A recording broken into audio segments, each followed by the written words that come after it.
Hi everyone, it's Mr. Barbier back with another video. So today's lesson is the exponent rules continued, and now we're going to learn about the fifth property of exponents called the quotient rule. Okay, the quotient rule. Let's remember that the word quotient means the answer in division.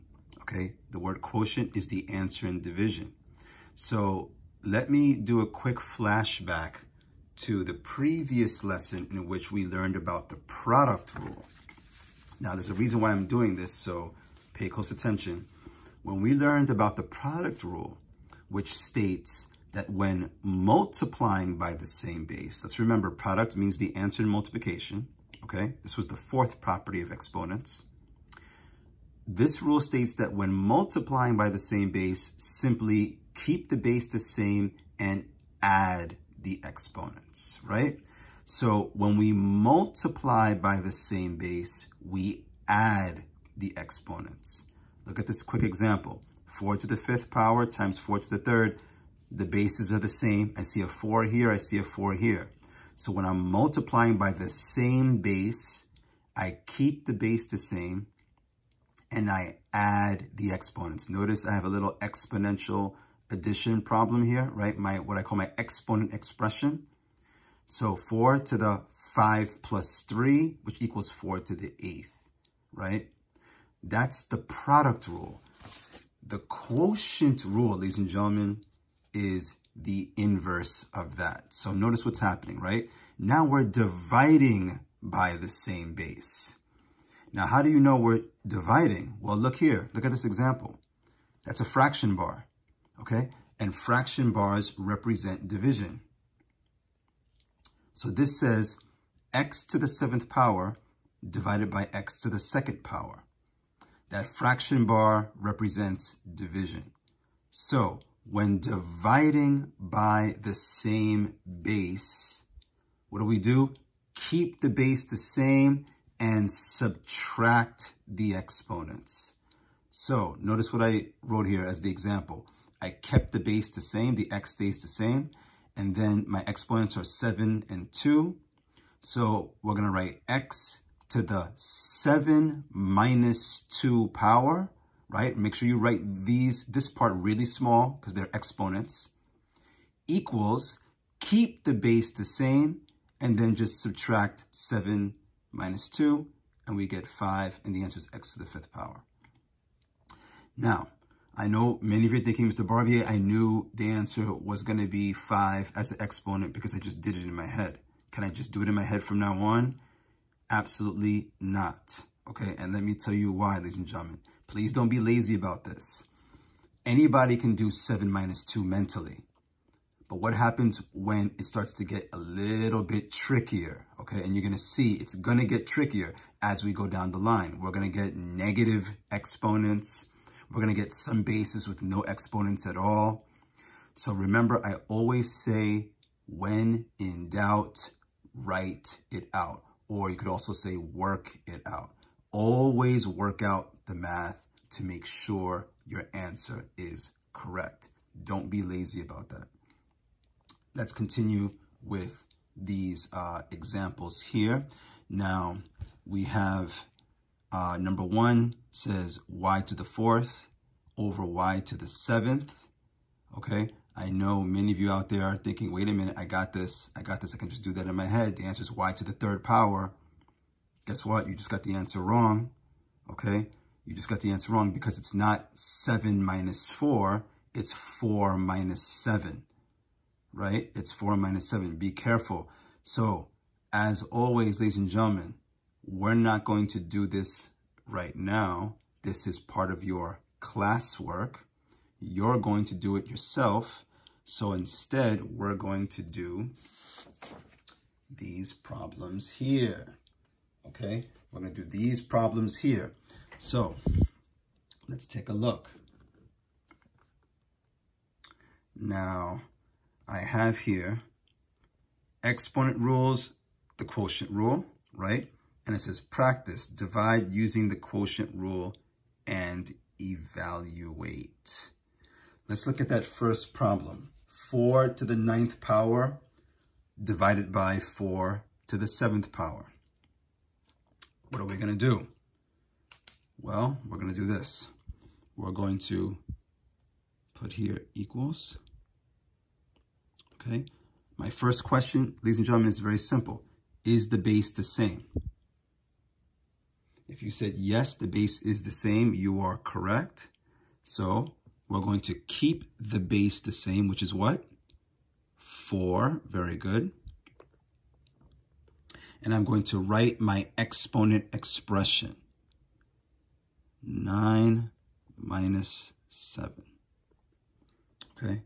Again, ladies and gentlemen, don't say, Mr. Barbier, that's easy. I don't need to write it out, because the best thing to do when doing math is to stick to a habit. I want you all to develop good math habits. So when the problem is easy, you know the habit, you still follow the habit. But when the problem gets hard, guess what? That habit is still built inside of you and you don't lose it, right? So bases are the same. I keep the base the same. This fraction bar means division. So in division, I subtract my exponents, top minus bottom. So now I keep the base. Right, everybody? 9 minus 7 is what? Very good. I just heard somebody say 2. Now, one more thing, ladies and gentlemen. The direction says divide using the quotient rule and evaluate. Now, what does that mean, evaluate? It means I want you to solve this down to a final number. In other words, don't leave the answer in exponent form. Okay, don't leave it as 4 to the 2nd power. And the reason why we can continue is because the base in this case is a numerical base. It's not a variable base. If this was, ladies and gentlemen, if this was x to the 9th over x to the 7th, my answer would just be x to the 2nd, right? X squared. And I stop there because x is a variable. But because 4 is not a variable, I can continue. And also because the exponent is relatively small. So someone tell me, what is 4 to the 2nd power? Okay, someone said, Mr. Barbier, I'm not sure, so I'm going to write it out. Okay, good idea. So let's do that. So 4 to the 2nd power means what? Does it mean 4 times 2? Oh no, it doesn't, right? It means what? 4 times 4? Oh, okay, good. Yes, 4 times 4. That's right. Which is what? Okay, someone just said 16. Thank you for not saying 8. Okay, let's remember, this is 4 times 4, not 4 plus 4. We are multiplying, not adding. Okay, so the final answer for number 1 is 16. Let's look at number 2. And ladies and gentlemen, once you get the hang of this, remember what I always say, pause the video, and in your notebook, you should all be writing as you watch this video. Pause the video and try the problem yourself before I reveal the answer in the video, okay? Do it right. I can't see you, right? So I don't know if you're doing this right, but you do it right for yourself, okay? Do it for yourself. Don't do it for anybody but yourself. All right, here we go. 3 to the 3rd power over 3 to the 6th power. Let's go. Ladies and gentlemen, first question. Is the base the same? Okay, yes, it's the same. It's a 3. How do I write my exponent expression? Is it 6 minus 3? Okay, no. Someone just said, Mr. Barbier, it's always the top exponent minus the bottom exponent. Correct, it's 3 minus 6. Okay, not 6 minus 3. Now some of you are saying, but Mr. Barbier, how do I do that? You can't take away 6 from 3. Wait a minute. Didn't we learn how to do something called the money and debt method? Yes, we did. Yes, we did. We know this very well, right, everybody? So let's do it. So we're going to put here equals. We're going to keep the base. Okay. And now I'm going to use my money and debt method. Some of you might say, wait, Mr. Barbier, it's subtraction. Can't I do KCC? Absolutely, you can do KCC. Okay. It is your choice. You have more than one tool in your tool belt. Okay. So here's what we're going to do. Sometimes we'll use KCC and sometimes we'll use money and debt. We'll go back and forth so that, you get practice with both. Okay. All right.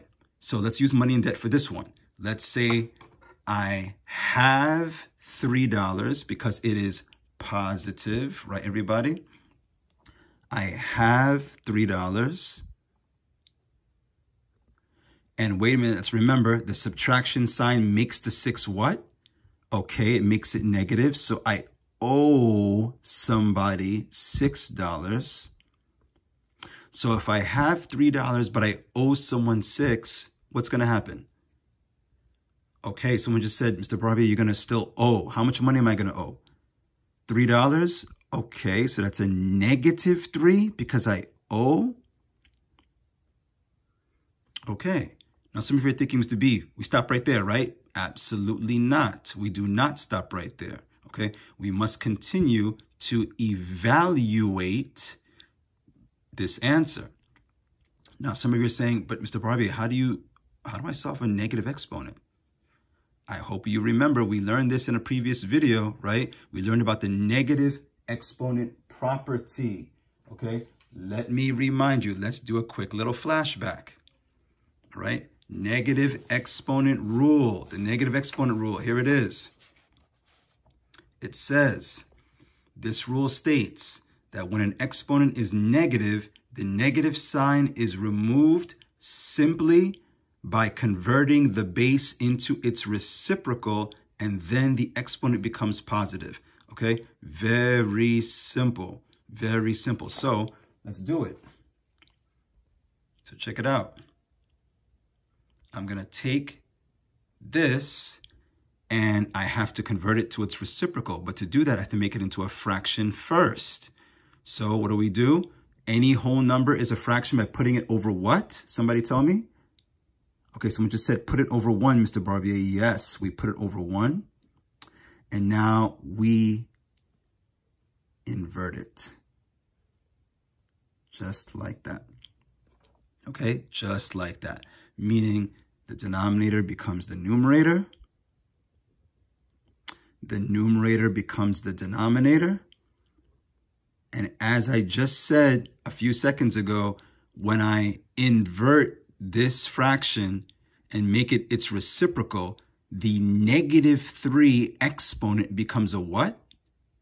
Okay, someone just said positive 3. That is correct. Very good. Now, ladies and gentlemen, hold on. We're still not done because we can solve for 3 to the 3rd power. Okay?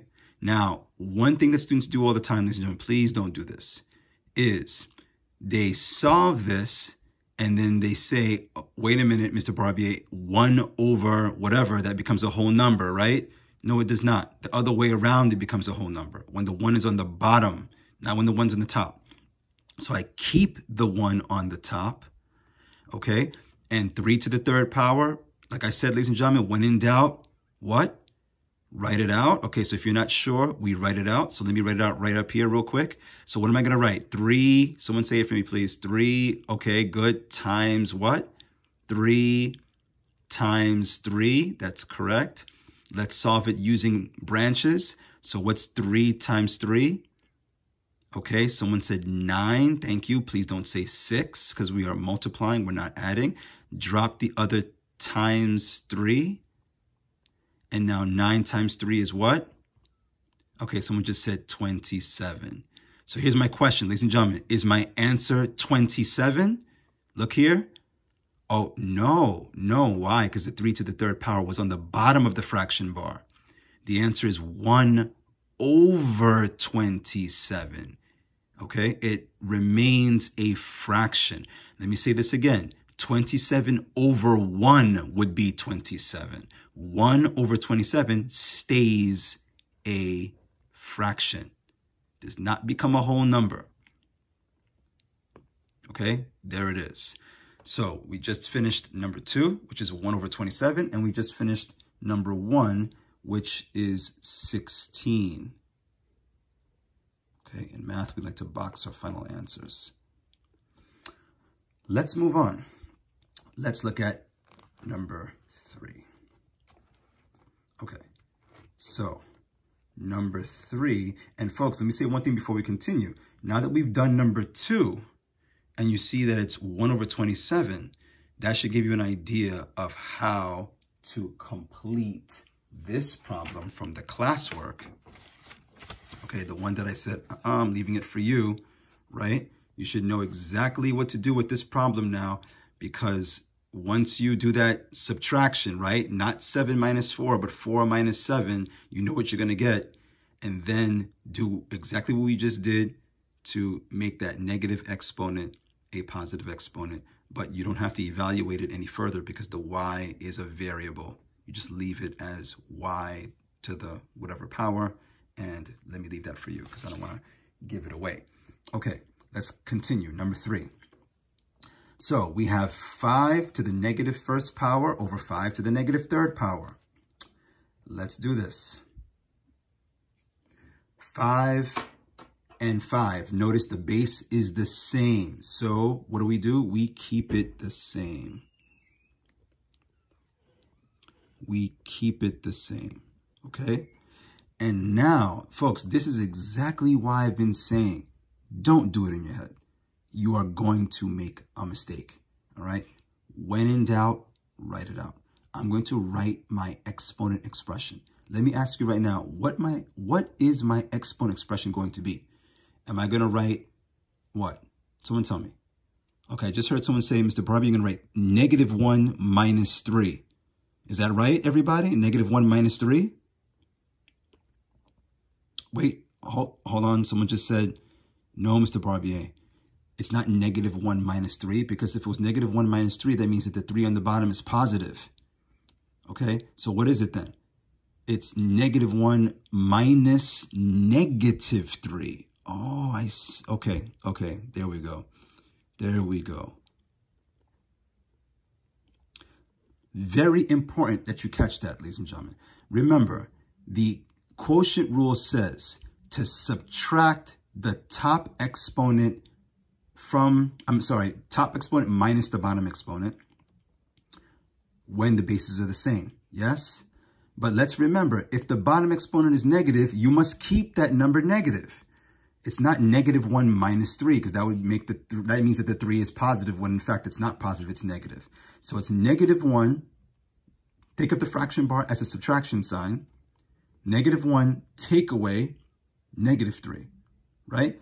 This bar, imagine in your head, it's a subtraction sign. So now you know negative 1 minus negative 3. Negative 1 minus negative 3. Now, remember we said a few minutes ago, we can practice doing the subtraction both ways. Let's use keep, change, KCC for this problem, all right? So I'm going to write out my KCC, okay? And now I'm going to use my keep, change method. Let's do it. So what do? I keep the negative 1. I change the subtraction to a what? An addition. And I change the negative 3 to a what?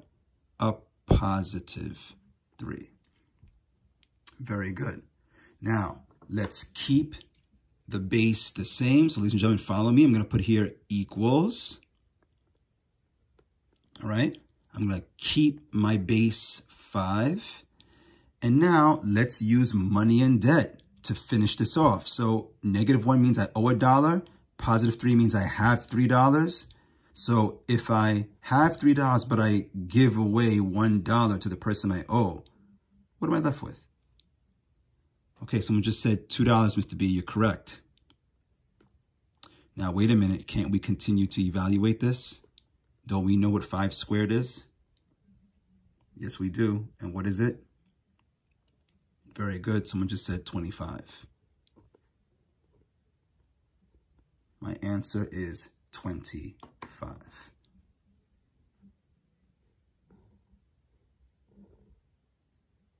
Okay, everybody. That's it. Very simple. Okay, let's continue. Hope you're getting the flow of this. Here we go. Negative 6 to the 5th power over negative 6 to the 5th power. If you think you got the hang of this, you do it, go. Make sure you pause the video, work it out, and then unpause the video when you're ready to see the answer. All right, let's take a look at it now as a group. Here we go. Do I have the same base? The answer is yes. Don't forget to keep that negative, ladies and gentlemen, okay? right? Pay mind to the sign. If the base is negative, you keep the negative. Now, well, let me say one thing really quick. Some students are thinking, wait a minute, Mr. Barbier, but negative, so does that mean that I've got to flip it like we did with number 2? Folks, be careful, okay? The base is negative, not the exponent, right? So don't get confused by a negative base and a negative exponent. Right now, the base is negative. Just make the 6 negative and continue. Don't get confused, all right? Don't confuse yourself. Just keep everything the same. The thing about math is once you learn how to do it, nothing changes. So we keep the base the same. It's a negative 6. And we subtract the exponents. That doesn't change. 5 minus 5, right? Okay, let's continue. So I keep the base the same again. And someone tell me, well, let's use money and debt. I have $5 and I owe $5. What am I left with? Oh, 0. So what does that mean? That my answer is just negative 6? I'm done? Okay, I hope someone said no. Yes, that's right. It is no. You are not just going to leave it as negative 6. Let's remember that we have another exponent rule that we have learned, right? Who remembers the 0 exponent property?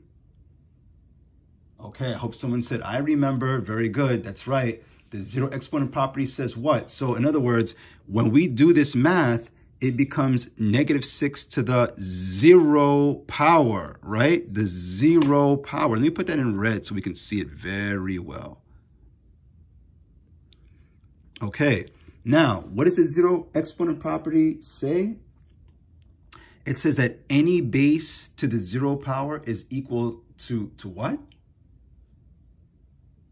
Oh, someone just said it's equal to 1, right? Flashback time, guys, flashback time. Let's take a look at this. So, the exponent rule of 0, here it is. This rule states that when a base's exponent is 0, the result is 1. See that, everybody? Everyone see that? Okay. So, example, x to the 0, 1. 9 to the 0, 1. Anything to the 0 power is equal to 1. Hold on, but however, let's look at this right here. Let's look at D. D says negative 8 to the 0 power in parentheses is equal to 1. However, negative 8 with no parentheses to the 0 power is equal to negative 1. And why is that? Because negative 1, remember, like that negative sign is like a negative 1 in front of the 8. Negative 1 times 8 to the 0 power. If 8 to the 0 power is 1, and I keep that negative 1 in front, negative 1 times negative times positive 1 is a negative 1. So very important distinction, right? When you have a negative base to the 0 power with no parentheses around it, notice no parentheses. Here has parentheses. That's why the answer is just 1. But here there's no parentheses around that negative 8, which means my answer is going to be negative 1. Let's get back to this. Folks, do you see parentheses around the negative 6 or no parentheses? No parentheses, correct? So someone tell me the answer. Okay, very good. Someone just said, Mr. Barbier, the answer is negative 1. And you are correct. Okay, very good. All right, ladies and gentlemen, that's part A. Let's move on to part B. Part B says, divide, write all answers without negative exponents. So now the problems are a little bit more complex, right? Just a little bit. Don't get scared, ladies and gentlemen. Don't get scared. Now we have monomials with coefficients. We have a coefficient. We have basically a monomial term, which is a one-term polynomial on top, and we have a monomial on the bottom. Okay, coefficient and variables. coefficient and variables. Let's do it. Ladies and gentlemen, it's very simple. We got this.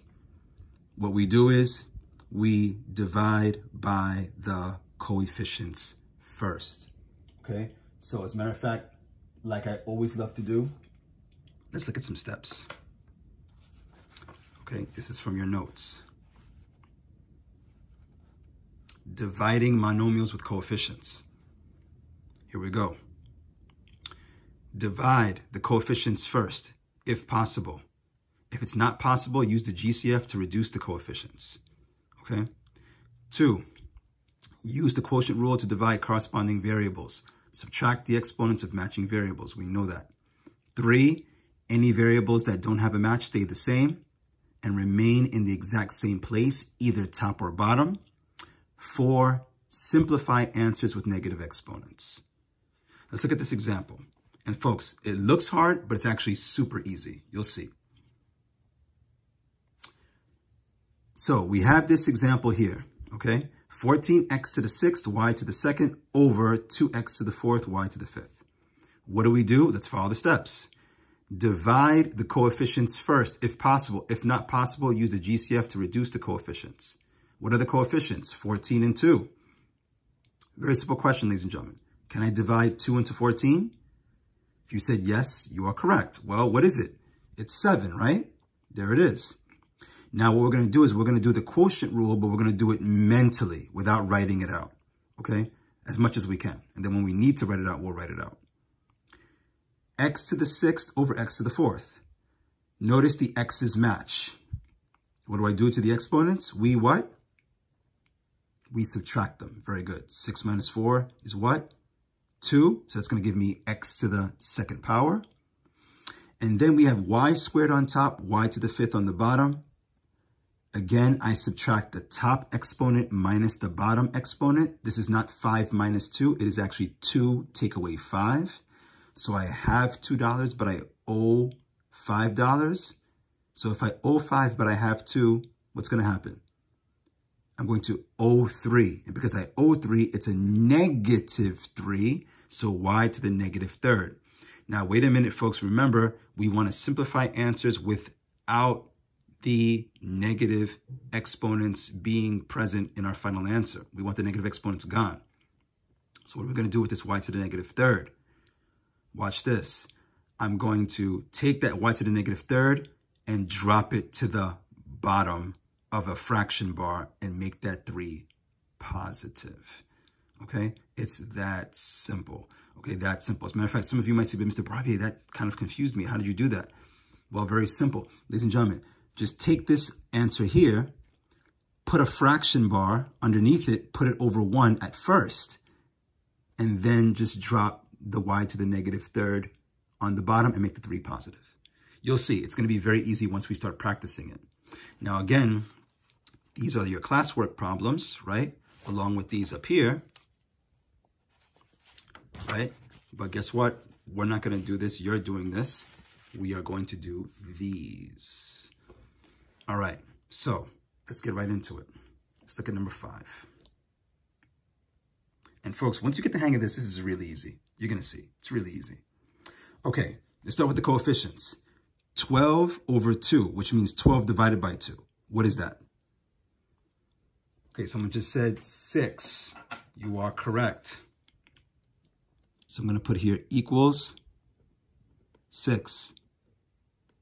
Okay, let's do the variables now. X to the 6th divided by x to the 4th. When I divide, I subtract the exponents. So I keep the x. Someone tell me, and let's just do it mentally. What's 6 minus 4? Okay, someone just said 2. Very good. There it is. And now let's look here. Y to the 2nd power over y. Now, some of you are probably thinking, Mr. B, I got it. 2 minus 0. So it's going to be y to the 2nd power. Is that right?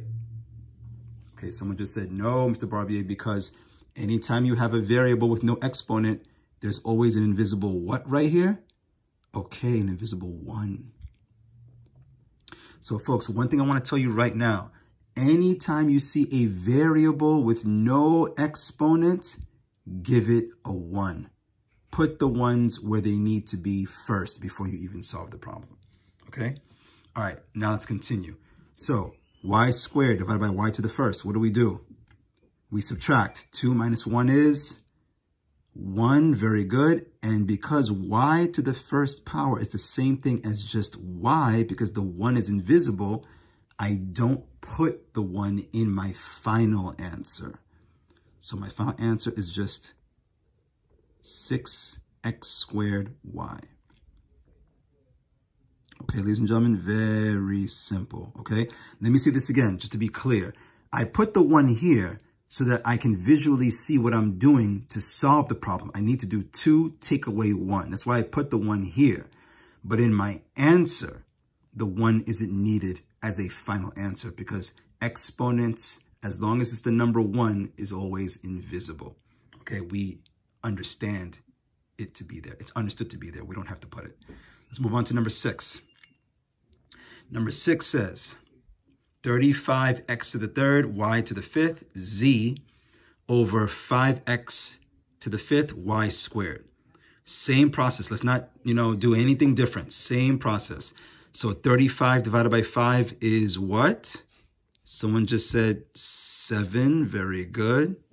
Okay. And now x to the third over x to the fifth. Remember, it's 3 minus 5, which is what, somebody?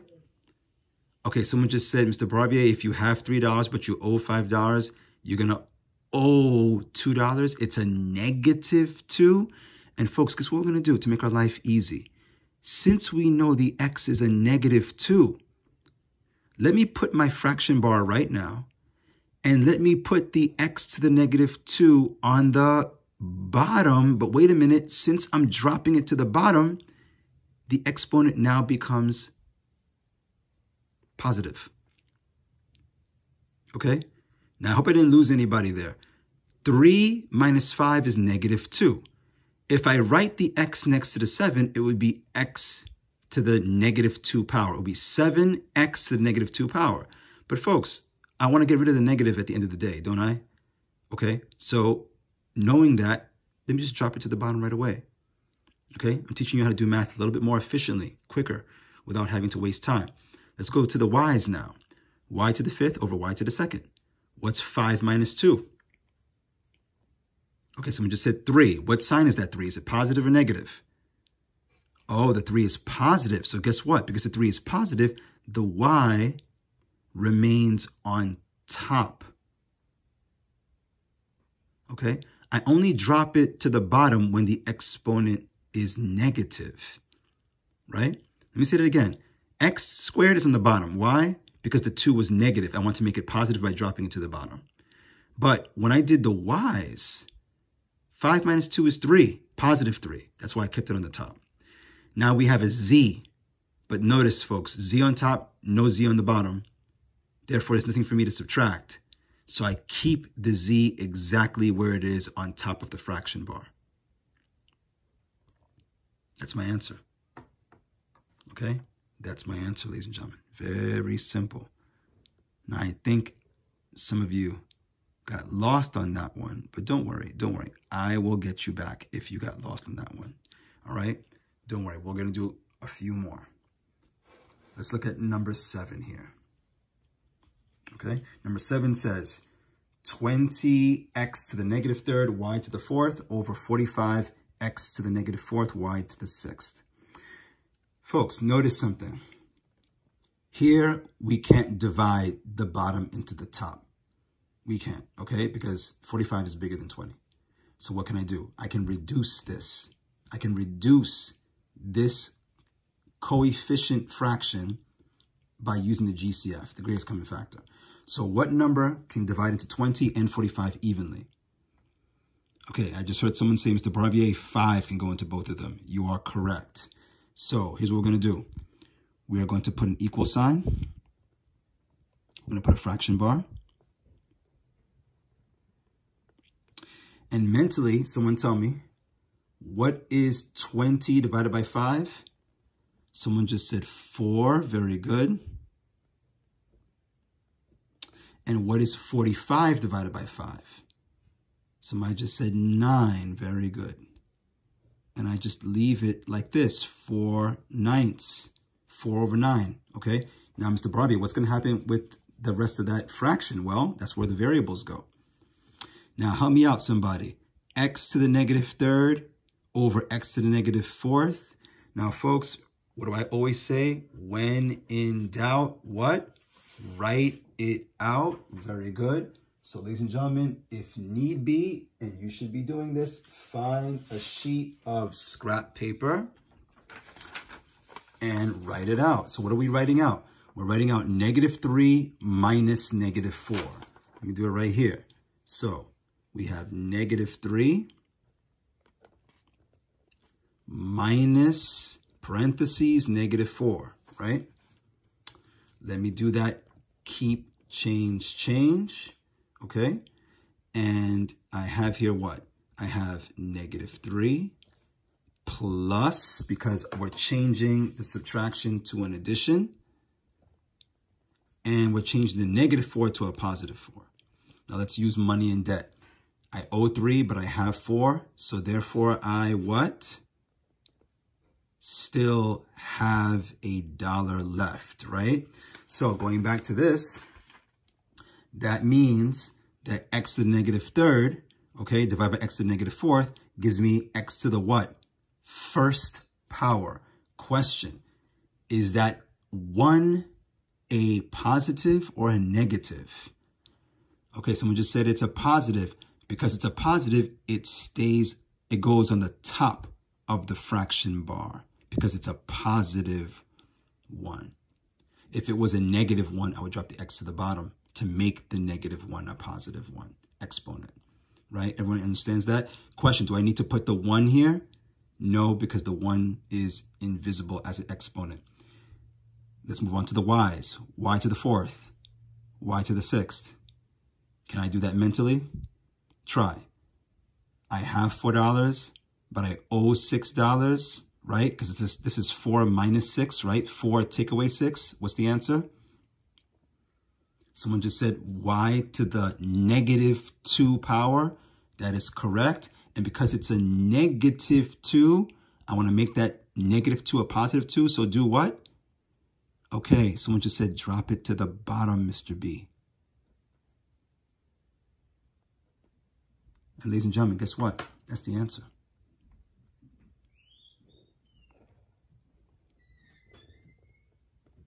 Okay, very, very good. Okay, trust me, you're going to get this little by little. Just keep practicing. Let's look at number 8. Number 8 says 18, a to the -2, b to the 4th, c to the -3rd, over 27b to the -1st, c to the 2nd. Folks, once again, we have a situation where we can't divide the bottom to the top. We need the GCF. What can divide into 18 and 27? Okay, someone just said, Mr. Barbier, 9.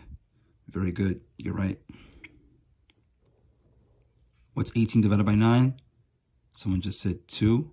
What's 27 divided by 9? Someone just said 3. Very good. That's right. Okay, now let's go in alphabetical order here. I see an A on top, but I don't see an A on the bottom. Guess what that means? There's nothing for me to subtract. Okay, there are no exponents for me to subtract because I need matching variable bases. So what do I do then? Well, I still want that -2 to be positive. I don't want to keep it negative. So, ladies and gentlemen, let's remember my golden rule. When you cross the line, you what? You change the sign. So that a to the -2 on top, when I cross the line and drop it to the bottom, when I cross the fraction bar, it's going to become a +2.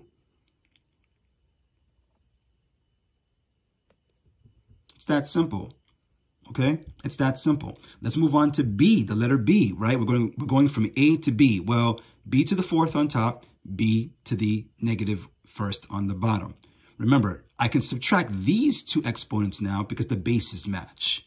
Okay, that's why I couldn't subtract anything with the -2 because there was no other A variable on the bottom for me to match it up with. Can we do that one mentally? Okay, if not, ladies and gentlemen, let's work it out. What are we doing exactly? We're doing 4, take away what? -1. When in doubt, write it out. So here we go. 4, take away -1. Folks, if you need to do that KCC, then do it. As a matter of fact, we do need to because we have 2 negatives touching here. So what's going to happen? I keep the 4. I change the subtraction to an addition.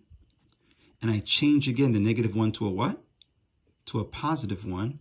And 4 plus 1 is 5. Okay?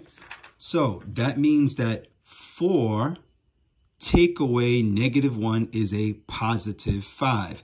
Because the 5 is positive, where does it go? Top of the fraction bar or bottom? Okay, someone just said positive exponents always go on the top. And you are correct. Okay, and now we're on the C, the variable C. Let's do it. C to the -3rd, C to the 2nd power. Ladies and gentlemen, again, when in doubt, write it out. So what am I doing? I'm doing what minus what? Okay, someone just said I'm doing -3 minus 2. Yes. So -3 minus 2.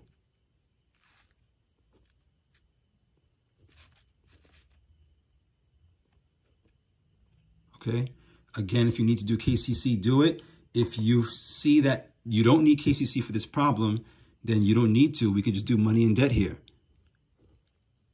I owe $3 and I owe another what? $2. So when I owe, what happens? I add and I get what? Okay, good. -$5 is correct. So that means that -3 minus 2 is -5. Question, because the exponent is negative and I want it to be positive, where is it going to go? Okay, negative exponents, very good, drop to the bottom of the fraction bar. And because it drops to the bottom, that exponent now becomes a positive. Okay, and there is the final answer.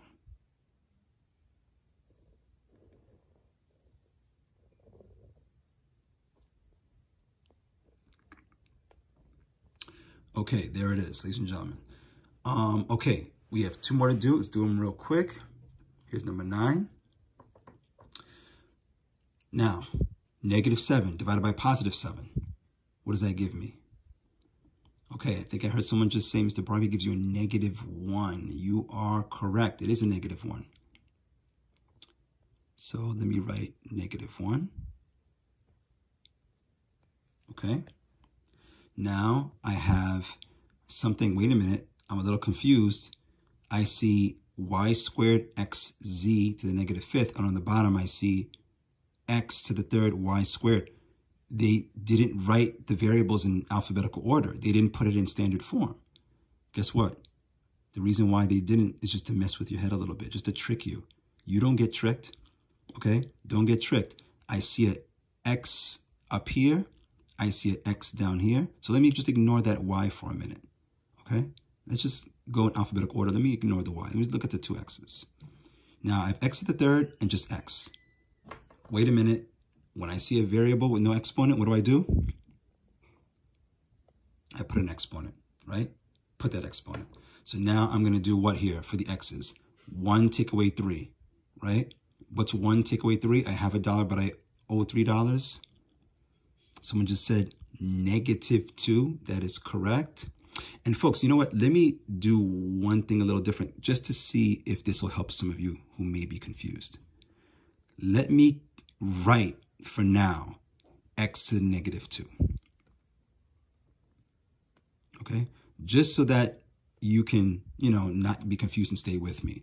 Because some of you may be confused about what I was doing earlier. If this method, what I'm doing now, helps you and it's more clear to you, then do it like this. So 1 take away 3 is -2. I'm just going to write here -2, x to the -2 power for now, okay? Now, let's go back to the problem. I see y² on top. and I see y squared on the bottom. Granted, they're not underneath each other.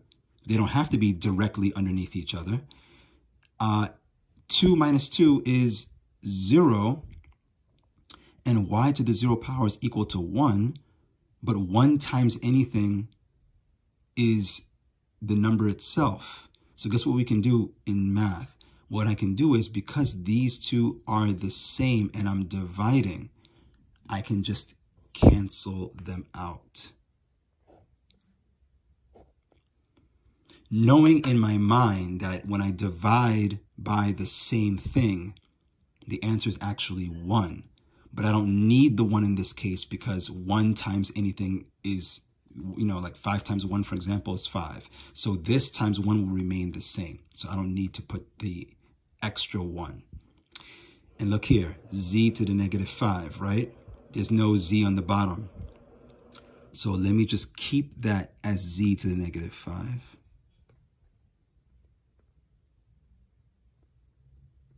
Now that I'm here, ladies and gentlemen, notice, here's where I am. I don't want negative exponents in my final answer. So I'm going to draw a fraction bar, put it over 1, and now I'm going to simplify this further by getting rid of the negative exponents. So watch me. We're going to keep the fraction bar, but I want to get rid of the negative 2 exponent, meaning I want to make it positive, and I want to make this negative 5 exponent positive. You might say, Mr. B, what about the negative 1? No, the negative 1, this is a coefficient. I don't need to make the negative 1 positive 1, because it's not an exponent. So I'm going to keep the negative 1 exactly where it is. The x to the negative 2, however, I want to make the negative 2 exponent a positive. How? Cross the line, change the sign. In other words, drop the x to the negative 2 underneath the fraction bar and make it a positive 2. Okay? The z to the negative 5, again, I want this negative 5, this exponent negative 5 to become a positive. What do? Cross the line, change the sign. Drop it to the bottom and make it a positive 5. And ladies and gentlemen, this is my final answer. Okay? Mind you, the negative 1, would look better if it were in the middle at the top. But aside from that, this is the final answer. Done. Okay? There it is. Okay? So negative 1 over x squared z to the 5th. And finally, ladies and gentlemen, let's look at this last one. Let me see if anybody can do this on their own without me saying anything. Okay. All right. If you tried it, you have an answer. You're ready to see your answer. Let's take a look. Folks, this is actually the easiest problem in the whole paper. Someone tell me, what's 9 divided by 9? Okay, someone just said 1. You're right. And what did I just finish saying earlier? That anything divided by itself. Okay, you just said that, Mr. Barbie, you said that if you're dividing anything by itself, that they cancel out. But because they cancel out, just remember in your mind that it's equal to what when we cancel out in division? Okay, so because I'm dividing 9 by itself, a squared is being divided by itself, and b is also being divided by itself. Guess what? All of these things, basically, the 9 cancels out the 9, the a squared cancels out the a squared, and the b cancels out the b. But be careful, my answer is not 0. It's what? Okay, very good. Yes, the answer is 1, because when you cancel out in division, you're always left with a 1. Now, some of you might say, but Mr. B, what if I did, like you said, the bases are the same, 2 minus 2. That would be a to the 0, correct, which is still equal to 1, right? B to the first divided by b to the first, 1 minus 1 would be b to the 0. B to the 0 is still equal to 1. So my final answer for this problem is just 1. Okay, ladies and gentlemen, so there it is. There you have it. So you are going to do two things right now. You're going to do this class worksheet, okay, on your own, right? You have 6 problems up here. You have 4 problems down here, all right? And you're also going to do this homework sheet also on your own, right? Again, it is 8 problems on top and more problems on the bottom, goes up to number 20. You can do this, ladies and gentlemen. I know you got this. Just do exactly what I showed you. You're gonna be fine. You're gonna do great, okay? If you need to, re-watch certain parts of this video. And you need to just practice, practice, practice. Trust me, you're gonna get it.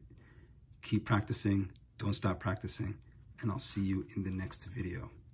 Take care.